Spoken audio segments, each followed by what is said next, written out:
own a Sega Master System? I'm not talking the Genesis, which came later, but the original Master System. It was intended as an 8-bit competitor to the NES, except I don't know anyone who owned one. That's not to say the Master System was a bad piece of hardware, it's just that the NES came first and got its hooks in us quite quickly. I had Mario and Mega Man and Metroid and Mike Tyson. I didn't need Alex Kidd, too.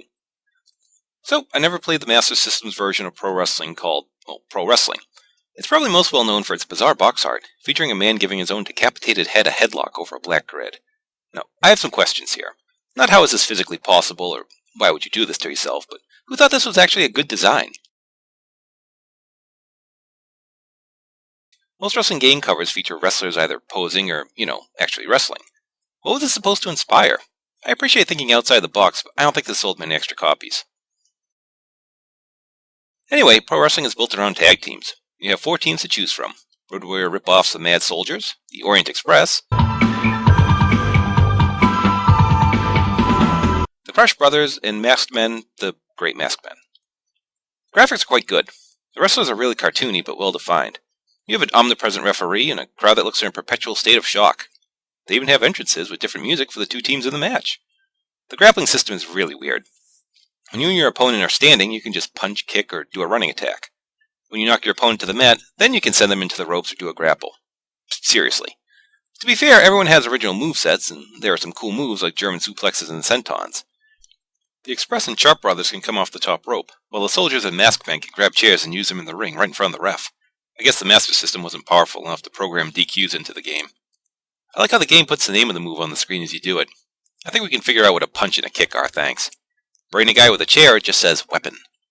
When you tag out, the screen says touch, and you jump in the air and turn to your partner like a superhero. Whee!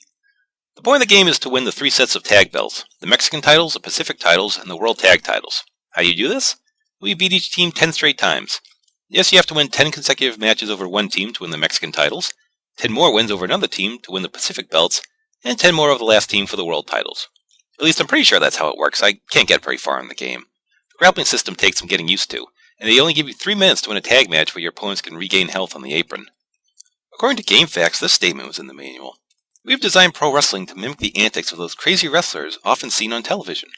These fellows are trained in the art of making things look a lot more painful than they are. No one is really getting his neck broken or his head busted. Therefore, never ever try any of those techniques on a real person. They are completely made up and have no basis in reality. Besides, violence is no substitute for peaceful communication. I guess it's not still real to Sega. Pro Wrestling isn't a bad game, but it's no lost classic either. It has a lot of impressive features for a home console game released in 1986, mixed with some batshit crazy ideas. If there was a Pro Wrestling 2 or 3, it probably would have been pretty great, but Sega eventually moved on to the Genesis. But that's an addition for another time.